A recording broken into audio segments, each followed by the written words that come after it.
साथ मनोराज सक्सेना। आप देख रहे हैं सप्ताह का सबसे चर्चित और दमदार शो खबर में दम है। आज बात होगी जोधपुर के अनीता चौधरी हत्याकांड की उलझती जा रही गुत्थी की। इसके साथ ही गैंगस्टर लॉरेंस के नए टारगेट और शाहपुरा में बढ़ते तनाव पर भी बात करेंगे। ऐसी तमाम दमदार खबरें देखने के लिए बने रहिए हमारे साथ और शुरू करते हैं हम खबर में दम है।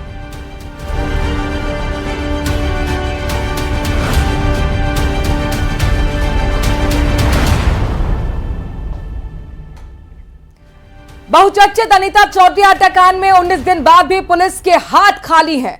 अंतिम संस्कार को लेकर पुलिस और परिजनों के बीच गतिरोध बना हुआ है। परिजनों का कहना है कि अंतिम संस्कार कराने के लिए उन पर दबाव बनाया जा रहा है, जबकि वो इसके लिए तैयार नहीं है। उधर पुलिस परिजनों पर जांच में असहयोग के आरोप लगा रही है।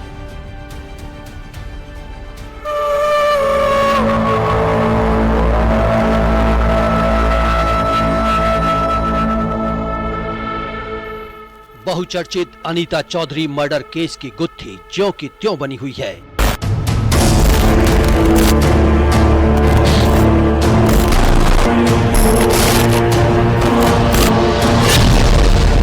दृश्यम से कम नहीं अनीता हत्याकांड। हत्याकांड में नई नई थ्योरी सामने आ रही है। बार बार बयान बदल रहा गुलामुद्दीन। विजय सलगांवकर नाम सुना हुआ लग रहा है ना, लेकिन ठीक से याद नहीं आ रहा। चलिए हम याद दिला देते हैं। अजय देवगन स्टारर फिल्म दृश्यम में विजय सलगांवकर और उसका प्रयोग 2 अक्टूबर का प्रयोग हत्या से बचने के लिए बार बार उपयोग में लेता है। जिस तरह से फिल्म में विजय अलग अलग किरदारों के सामने 2 अक्टूबर को बार बार दोहराता है, ठीक इसी तरह से गुलामुद्दीन भी कर रहा है।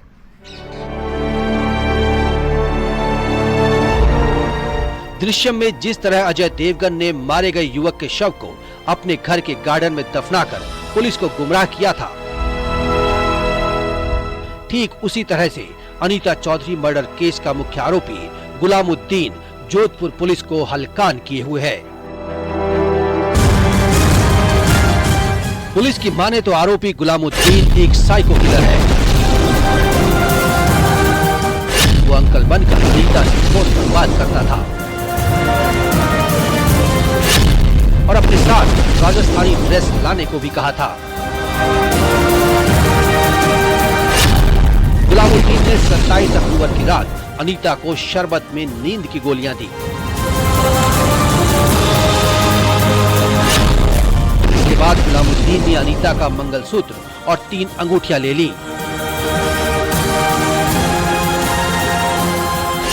नींद की गोलियों की ओवरडोज की वजह से अनीता दूसरे दिन सुबह तक सोती रही थी। 28 अक्टूबर की सुबह हथौड़ा मारकर उसकी हत्या कर दी गई।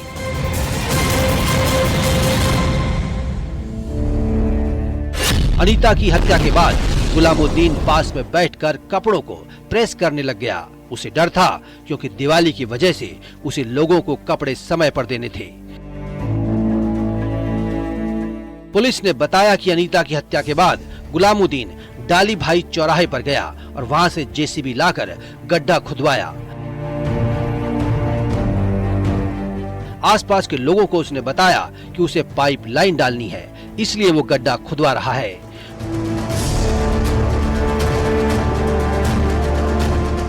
गुलामुद्दीन ने अनीता के शरीर के 6 टुकड़े कर दिए और घर के आगे खोदे गए गड्ढे में गाड़ दिया। जब अनीता चौधरी घर नहीं लौटी तो उनके परिजनों ने सरदारपुरा थाने में गुमशुदगी दर्ज करवाई। परिजनों ने क्षेत्र के सीसीटीवी कैमरे खंगाले तो अनीता एक टैक्सी में बैठकर जाती नजर आई। टैक्सी चालक की पूछताछ के बाद इस बात की जानकारी मिली कि अनीता गंगाना क्षेत्र में गई थी। पुलिस जब गंगाना क्षेत्र में गुलामुद्दीन के घर पर पहुंची तो वो घर पर नहीं था और उसकी पत्नी ने बताया कि वो कहीं बाहर गया है। जब पुलिस ने सख्ती से पूछताछ की तो उसकी पत्नी ने बताया कि अनीता की हत्या कर उसे 10 फीट गहरे गड्ढे में घर के बाहर ही दफना दिया गया है। डीसीपी ने बताया कि गुलामुद्दीन और उसका परिवार भारी कर्ज में डूबा हुआ था। वो जुआ खेलने का शौकीन था, जिसके चलते लोगों से काफी कर्ज ले रखा था। इसके अलावा इसका एक घर भी लिया हुआ था जिस पर लोन था। गुलामुद्दीन और उसकी पत्नी आबिदा ने मिलकर अनीता चौधरी की हत्या कर पैसे और पहने हुए गहने लूटने की साजिश रची। 1 नवंबर को पुलिस ने अपनी पीठ थपथपाते हुए पूरे मामले का खुलासा करने का दावा किया और दावा किया कि ये हत्या लूट के इरादे से की गई है। लेकिन 2 नवंबर को जो ऑडियो सामने आया, इसने पूरे केस का रुख बदल कर रख दिया। पुलिस के सामने जो एक नई थ्योरी आई थी, उसको लेकर पुलिस कश्मकश में थी कि आखिर इस पूरे मामले को जिस तरह से उसने पटाक्षेप किया था कि ये लूट के इरादे से किया गया है, वहां पर सुनीता और मनमोहन की बात कहीं ना कहीं इस और इशारा कर रही थी कि तैयब अंसारी इस पूरे मामले में संलिप्त है। और सुनीता ने इस ऑडियो में ये कहा था कि मैं तैयब अंसारी को धमकाऊंगी और मुझे सब पता है, मैं पुलिस को सब कुछ बता दूंगी। इसके बाद इस मामले में कई सवाल उठने शुरू हुए। पुलिस अनीता के कातिल गुलामुद्दीन से लगातार पूछताछ कर रही है, लेकिन वो नई नई कहानियां बताकर पुलिस को गुमराह कर रहा है। बात तो ये भी सामने आ रही है कि 29 अक्टूबर को गुलामुद्दीन जोधपुर से अहमदाबाद चला गया था। उसके बाद 31 अक्टूबर को दोबारा जोधपुर आया और शाम को फिर से अहमदाबाद होकर मुंबई चला गया। तो क्या पुलिस का मुखबिर तंत्र कमजोर हो गया कि आरोपी जोधपुर में आकर चला गया और पुलिस को भनक तक नहीं लगी? तारीख को जब बॉम्बे में गुलामुद्दीन को पकड़ा, तब से लेके अब तक कोई भी अधिकृत बयान नहीं दिया है या वक्तव्य नहीं आया पुलिस का प्रेस नोट कि आज हमने ये अचीव कर लिया है। कभी हथौड़ा आता है, कभी इसमें जहर आता है, जहर का खुलासा नहीं है, हथौड़ा का खुलासा नहीं है। चाकू आ रहा 3 फुट और 4 फुट लंबा। 4 फुट लंबा कोई चाकू होता ही नहीं है। ज्यादा से ज्यादा सिरोही की तलवार भी हो तो 2.5 फुट की वजह से झटका मांस काटा जाता है। कुल मिला के ये कि यह पुलिस जो परिपक्व नहीं है और इस अपरिपक्वता के कारण ही ये मर्डर नहीं खुल पा रहा है। परिजनों और समाज के लोगों ने अंतिम संस्कार करने से इनकार कर दिया। इसलिए पिछले 2 सप्ताह से ज्यादा समय से अनीता का शव एम्स मोर्चरी में रखा हुआ है। अनीता चौधरी के बेटे राहुल चौधरी का कहना है कि अगर न्याय दिए बगैर उसकी मां का अंतिम संस्कार कर दिया गया तो वो पुलिस कमिश्नर कार्यालय के आगे आत्मदाह कर लेगा।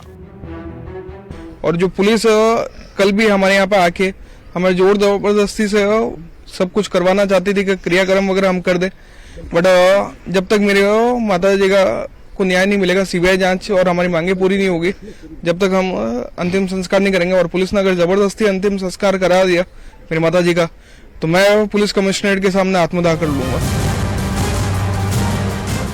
सूत्रों के हवाले से मिली जानकारी के अनुसार पुलिस ने गुलामुद्दीन की निशानदेही पर घटना स्थल से हत्या में काम में लिया गया हथियार बरामद कर लिया है। पुलिस ने जांच के दौरान कुछ सीडीज और पेन ड्राइव भी जब्त किए हैं। पुलिस एक-एक सबूत जुटाने में लगी है, जबकि गुलामुद्दीन उसे भटकाने में लगा है। वो बार-बार बयान बदल रहा है, जिसके कारण अभी तक ये साफ नहीं हो पाया कि अनीता की हत्या प्रॉपर्टी हथियाने के लिए की गई या फिर ये ब्लैकमेलिंग का कोई बड़ा केस है। तैयब और अनीता का क्या विवाद था? अनीता के पास तैयब का कौन सा राज था? सुमन को अनीता हत्याकांड के बारे में क्या पता है? फिलहाल पुलिस सभी एंगल से केस के तार जोड़ने में जुटी है। तो मुख्य आरोपी गुलामुद्दीन लगातार दृश्यम फिल्म की भांति पुलिस को रोज नई कहानियां सुनाता है। आखिर उसकी किस कहानी पर विश्वास किया जाए और इस मामले में आखिर हत्या का कारण क्या रहा, क्या वास्तव में इस मामले में जैसा कि दावा किया जा रहा है अनीता के परिवार की ओर से कि बड़े बड़े लोग संलिप्त है, क्या वो सामने आएंगे?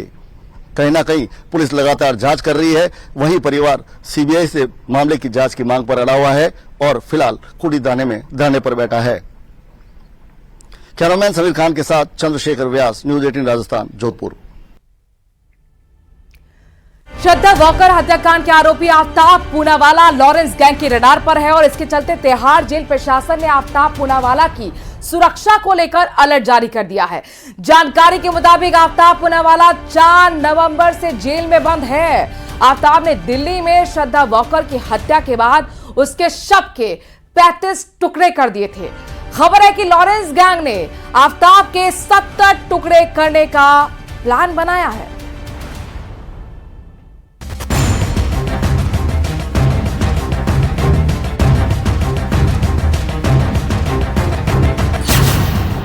गैंगस्टर लॉरेंस बिश्नोई गैंग का नया टारगेट, 70 टुकड़े करने का प्लान। आफताब पूनावाला को नहीं छोड़ेगा गैंग। आज से करीब 2.5 साल पहले दिल्ली में एक जघन्य वारदात को अंजाम दिया गया था, जिसने पूरे देश को हिलाकर रख दिया था। हर कोई हैरान था कि इतनी बेरहमी से कोई किसी का कत्ल कैसे कर सकता है, वो भी जिसके साथ वो प्यार में हो। मई 2022 की यह घटना है। मुंबई से एक लड़की श्रद्धा वालकर घर वालों को छोड़कर अपने प्रेमी आफताब पूनावाला के साथ दिल्ली आ गई थी, लेकिन आफताब ने श्रद्धा का मर्डर कर दिया और उसकी हत्या के बाद उसके शरीर के 35 टुकड़े कर दिए थे। आए दिन लॉरेंस गैंग के नाम से लोगों को धमकी मिलती रहती है, कई उसमें फर्जी भी होती हैं। लेकिन अब खबर आ रही है कि श्रद्धा वालकर हत्याकांड का आरोपी आफताब पूनावाला भी लॉरेंस गैंग के निशाने पर है। आफताब पूनावाला तिहाड़ की 4 नंबर जेल में बंद है। जिस तरह आफताब ने श्रद्धा के 35 टुकड़े कर दिए थे, उससे लॉरेंस गैंग बदला लेने की फिराक पे है। खबर तो ये भी है कि लॉरेंस गैंग ने आफताब के 70 टुकड़े करने का प्लान बनाया है। अचानक सोशल मीडिया साइट्स पर एक अचानक एक खबर आती है और सोशल मीडिया पर यह बताया जाता है कि शुभम नाम का एक शख्स है जो अपने आप को लॉरेंस बिश्नोई गैंग का गुर्गा बताता है और उसके द्वारा एक जान से मारने की धमकी दी जाती है आफताब को। आफताब पूनावाला जो जेल में है और कहा जाता है कि आफताब की हत्या जेल में ही करवाई जाएगी। लेकिन इस मामले की जानकारी जो है जब तिहाड़ जेल के अधिकारियों से पूछा जाता है तो तिहाड़ जेल के अधिकारी औपचारिक तौर पर इस मामले पे कुछ भी बताने से इनकार कर रहे हैं। तिहाड़ जेल के सूत्रों की माने तो उन्हें मामले को लेकर मुंबई पुलिस से कोई आधिकारिक जानकारी नहीं मिली है, लेकिन खबरों को देखते हुए उन्होंने ये संज्ञान लिया है। इसके चलते तिहाड़ जेल प्रशासन आफताब पूनावाला की सुरक्षा को लेकर अलर्ट हो गया है। सूत्रों के मुताबिक एनसीपी नेता बाबा सिद्दीकी की हत्या की जांच कर रही मुंबई पुलिस को आरोपियों से पूछताछ के दौरान इस बात का पता चला, जिसमें लॉरेंस बिश्नोई गैंग के रडार पर श्रद्धा का कातिल आफताब पूनावाला भी था। आरोपियों ने खुलासा किया है कि बिश्नोई गिरोह के शुभम लोनकर और दूसरे सदस्यों ने आफताब को निशाना बनाने की मंशा जाहिर की थी, जिसमें उसके 70 टुकड़े करने की बात सामने आई थी। उस शुभम जो एक नाम का जो गुर्गा है उससे और उससे जुड़े हुए कई अन्य जो उसके साथी हैं उसके खिलाफ अब तफ्तीश का दायरा जो है वो आगे बढ़ाया जा रहा है और ये जांचा जा रहा है, परखा जा रहा है कि शुभम है कौन, रहता कहाँ है और आखिर आफताब पूनावाला को जान से मारने की धमकी क्यों दे रहा है। तो निश्चित तौर पे कह सकते हैं कि जिस तरह से श्रद्धा हत्याकांड मामले को लेकर जिस तरह से आफताब का नाम सामने आया था, लेकिन जब से ये मामला सामने आया है तो इस मामले में कहा जा सकता है कि आने वाले दिनों में दिल्ली पुलिस के द्वारा कुछ और बड़ी कार्रवाई को अंजाम दिया जा सकता है। श्रद्धा वालकर ने आफताब पूनावाला के साथ जिंदगी बिताने के सपने देखे थे। दोनों दिल्ली के छतरपुर इलाके में रहते थे, लेकिन जैसे जैसे समय बीतता गया श्रद्धा उसकी राह की सबसे बड़ी बाधा बन गई थी, जिसे उसने रास्ते से हटाने की ठान ली और बड़ी ही बेरहमी से उसका कत्ल कर दिया। दोनों लिव इन रिलेशनशिप में रहते थे, लेकिन आफताब ने अपने प्यार को ही धोखा दे दिया। नवंबर 2022 में मामला सामने आया था, जिसके बाद दिल्ली पुलिस ने आफताब को गिरफ्तार कर लिया। अभी ये केस कोर्ट में चल रहा है, इसकी जांच अभी भी जारी है।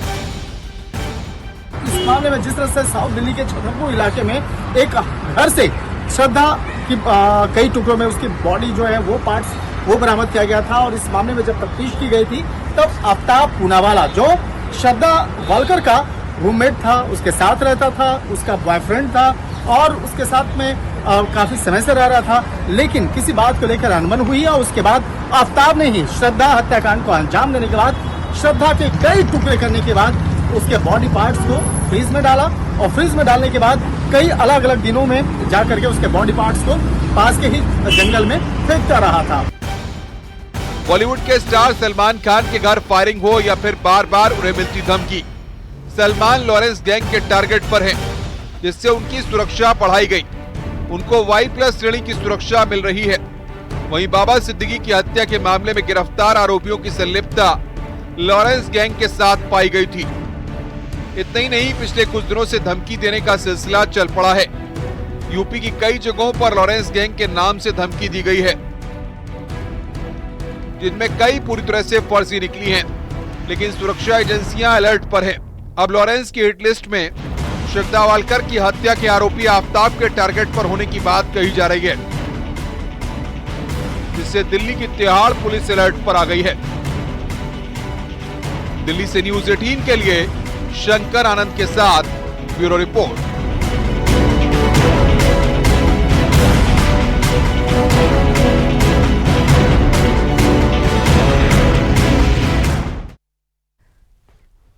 शाहपुरा जिले के जहाजपुर कस्बे में जलझूर्णी एकादशी के दिन भगवान पीतांबर श्याम के विवाद पर मस्जिद से पथराव का मामला अभी तक शांत नहीं हुआ है।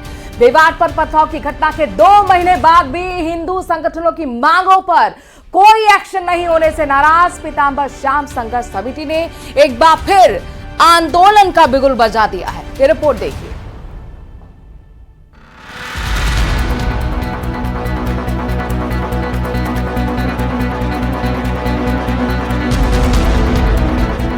शाहपुरा के जहाजपुर में तीसरे दिन भी विरोध प्रदर्शन जारी रहा। जहाजपुर तहसील के खजूरी, पंडेर, शक्करगढ़, रोपा समेत ग्रामीण इलाकों में बाजार पूरी तरह बंद रहे। वहीं आने वाले दिनों में शाहपुरा जिला मुख्यालय समेत भीलवाड़ा, शाहपुरा और चित्तौड़गढ़ जिला बंद रखने का आह्वान किया गया है। आज दिन तक प्रशासन ने उन मांगों पर ऐसी कोई कार्रवाई नहीं की जो सबके सामने नजर आती हो। हिंदू समाज अपने आप को ठगा सा महसूस कर रहा था। पहले जो मुकदमे दर्ज हुए उनमें प्रमुख आदमियों की कोई गिरफ्तारी नहीं हुई। जिनकी गिरफ्तारी हुई वो सब सामान्य थे। जो प्रभावी थे, जिन्होंने योजनाबद्ध रूप से पथराव में भाग लिया, षड्यंत्र रचा और मस्जिद से जिन्होंने पथराव किया, वो सब लोग आज भी गिरफ्तारी से दूर है। क्या था पूरा मामला? गौरतलब है कि करीब 2 महीने पहले जलझूर्णी एकादशी के मौके पर भगवान पीतांबर श्याम की पालकी पर मस्जिद से पथराव की घटना के बाद तनाव हुआ था, जिसके बाद 14 सूत्रीय मांगों को लेकर हिंदू संगठनों ने विरोध किया। पुलिस ने कार्रवाई करते हुए 17 लोगों को गिरफ्तार किया, लेकिन हिंदू संगठनों का आरोप है कि पुलिस ने मुख्य आरोपियों को गिरफ्तार करने के बजाय दूसरे लोगों को गिरफ्तार किया और अब तक 14 सूत्रीय मांग भी पूरी नहीं की गई है, जिसके बाद हिंदू संगठनों ने एक बार फिर आंदोलन की शुरुआत कर दी है। हालांकि पुलिस लोगों को बाजार बंद न करने की अपील कर रही है। कुछ लोगों द्वारा बाजार बंद करवाए जाने का मैसेज सोशल मीडिया पर प्रसारित किया जा रहा है। मैं पुलिस की तरफ से सभी व्यापारी भाइयों से अपील करता हूं, कृपया किसी के बहकावे में न आए एवं दबाव से अपनी दुकानें बंद न करें। जहाजपुर कस्बे में पीतांबर श्याम संघर्ष समिति के जरिए एक बार फिर आंदोलन की शुरुआत कर दी गई है। 17 नवंबर को शाहपुरा जिला बंद रखने का आह्वान किया जाएगा। वहीं 18 नवंबर को शाहपुरा और भीलवाड़ा जिले संयुक्त रूप से बंद रहेंगे, जबकि 19 नवंबर को चित्तौड़गढ़ बंद का आह्वान किया जाएगा। अब यह आने वाला वक्त ही बताएगा कि आंदोलन कहां तक पहुंचता है और पुलिस इस पर क्या ठोस कदम उठाएगी। Bureau report, news 18 Rajasthan.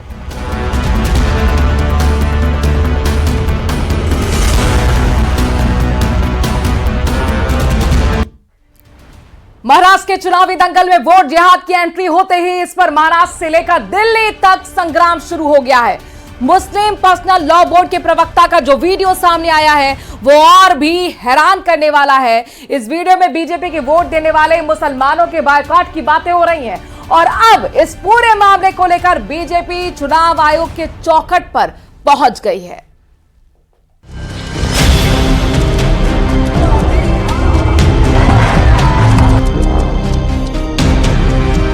खुरांना सोडून देऊ जर या ठिकाणी वोट जिहाद होणार असेल। मालेगांव वोट जिहाद का पैसा अब सिराज मोहम्मद और उनके साथीदार को गिरफ्तार किया गया है। ये वोट जिहाद नहीं है तो और क्या है? संविधान का उल्लंघन नहीं है तो और क्या है? ये लोकशाही है, यहाँ पर धर्म युद्ध कहाँ से आ गया? ये तो भाजपा का सांप्रदायिक माहौल बनाना पुरानी आदत है।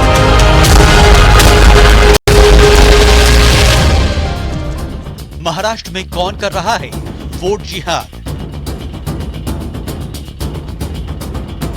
कौन है वोट जिहाद का पोस्टर बॉय? सज्जाद नोमानी। कि ये कैसा वोट जिहाद है, जिसके सिपह सालार हैं शरद पवार, जिसके अजीम सिपाहियों में हैं उद्धव ठाकरे। महाराष्ट्र के महामुकाबले में वोट जिहाद वर्सेस धर्म युद्ध। वोट जिहाद के आला सिपा सालार ये शरद पवार जी है, उद्धव ठाकरे जी है। महाराष्ट्र में चुनाव से ऐन पहले अब पूरा सियासी दंगल वोट जिहाद पर आकर फोकस हो गया है। वोट जिहाद के खिलाफ बीजेपी फुल एक्शन में है। वोट जिहाद के बहाने महाविकास अघाड़ी के नेताओं के खिलाफ बीजेपी फ्रंट फुट पर आकर बैटिंग कर रही है और इन सब के बीच एजेंसियां वोट जिहाद के एंगल की बारीकी से जांच कर रही हैं। दरअसल ईडी यानी एनफोर्समेंट डायरेक्टोरेट ने महाराष्ट्र के मालेगांव में बड़ी छापेमारी की है। 17 लोकेशन पर सर्च ऑपरेशन चलाया गया और 2200 से ज्यादा संदिग्ध लेन देन से जुड़े मामलों की तफ्तीश की जा रही है। इस मामले में दर्ज एफआईआर के मुताबिक आरोपी सिराज अहमद ने 12 लोगों के नाम से बैंक अकाउंट खुलवाए। 14 बैंक खातों में करोड़ों की रकम आई, जिसके बाद ये खाते रडार पर आ गए। रुपए का ट्रांजैक्शन 23 सितंबर से 3 अक्टूबर के बीच हुआ। इस मामले के तार महाराष्ट्र से लेकर यूपी, एमपी, हरियाणा, गुजरात, उड़ीसा और बंगाल तक बताए जा रहे हैं। इस मामले में महाराष्ट्र के मालेगांव से आरोपी की गिरफ्तारी हुई है और अब बीजेपी नेता किरीट सोमैया आरोप लगा रहे हैं कि बैंक खातों में की गई ये सारी फंडिंग बीजेपी के खिलाफ महाराष्ट्र चुनाव में वोट जिहाद के लिए की गई थी। मालेगांव वोट जिहाद का पैसा घोटाले में अब सिराज मोहम्मद और उनके साथीदार को गिरफ्तार किया गया है। सिराज मोहम्मद ने bank of Maharashtra, Nashik merchant bank में 24 बेनामी अकाउंट खोले। लगभग देश भर के 200 बैंकों में से 200 करोड़ रुपया आया, 200 करोड़ रुपया हवाला से गायब हुआ और कड़क कार्रवाई और अन्य आरोपी को भी गिरफ्तार किया जाएगा। यह पैसा आया कहां से, उसकी भी जांच शुरू है। बैंक अकाउंट में करोड़ों के ट्रांजैक्शन के मामले में ईडी ने 3 दिन तक छापेमारी की। इस छापेमारी में 125 करोड़ के संदिग्ध लेन देन की जांच की गई। इस मामले में आरोपी सिराज पर 200 करोड़ की डील के लिए फर्जी बैंक अकाउंट खोलने का आरोप है। आरोप है कि इस फंड का कनेक्शन ऑल इंडिया उलमा बोर्ड और मराठी मुस्लिम सेवा संघ से है। महाराष्ट्र से लेकर झारखंड तक मुसलमानों को अपील हो रही है कि आप वोट करिए और वोट करिए इंडी अलायंस के लिए। तो यह आज पूछा जाएगा और मजबूती से पूछा जाएगा। कृपया करके ये बताइए, ये वोट जिहाद नहीं है तो और क्या है? संविधान का उल्लंघन नहीं है तो और क्या है? मॉडल कोड ऑफ कॉन्डक्ट का वायलेशन नहीं है तो और क्या है? रिप्रेजेंटेशन